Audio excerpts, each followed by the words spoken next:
Yeah, so back in my college days, I was part of a predominantly white fraternity, so that's why I look like a black Republican and sound like one too. And so, like, one of my jobs during parties sometimes was being the door guy, which is a pretty important position because you get to determine who gets into the party and who doesn't. And, you know, as a normal person, I abused the fuck out of that power I was given. I used to play a little funny game called saying no to every white guy so they knew how segregation felt like for black people. Honestly, I can see why white people fought so hard to keep that. It's kind of fun. You're like, no, not in here.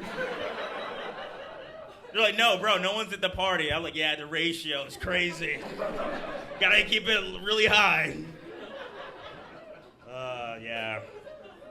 So, like I mentioned before, you know, I'm in therapy, and through therapy, I found out I had OCD, and OCD is like the weirdest, like, mental disorder to have, because it's the only type of mental disorder people will come up to you and compliment you on having.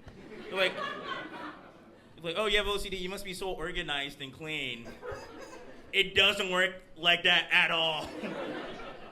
That's like me going up to someone with, like, multiple personality disorder and be like, damn, bro, I bet you never get lonely at all.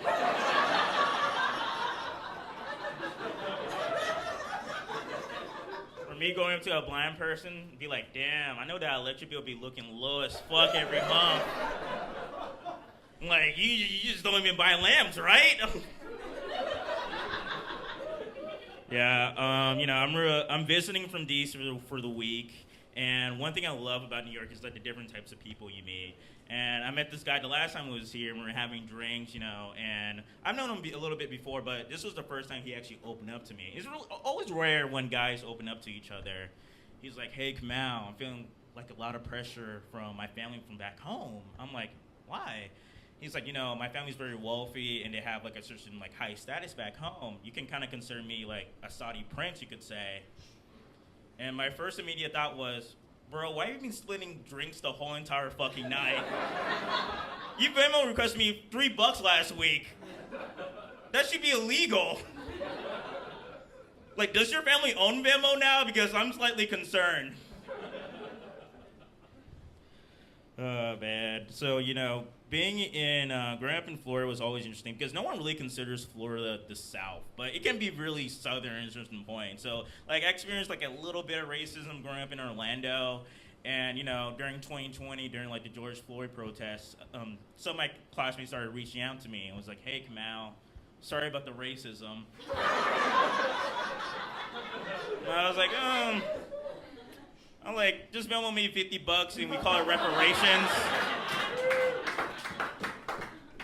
And, you know, one of my old bullies actually reached out to me. He DM'd me on Instagram. It's like, hey, just want to clear the air between you and me.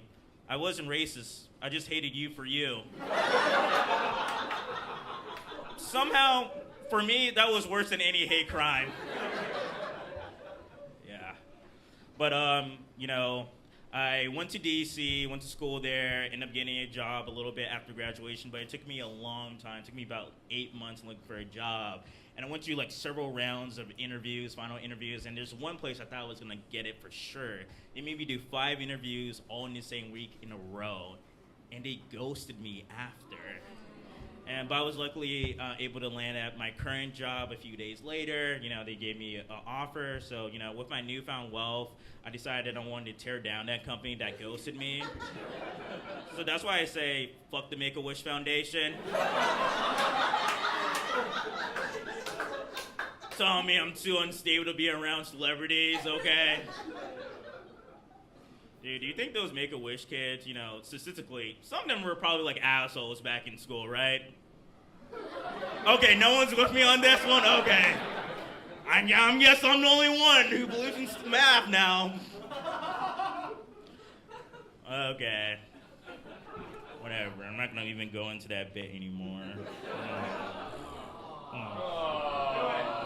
Good. Oh, man.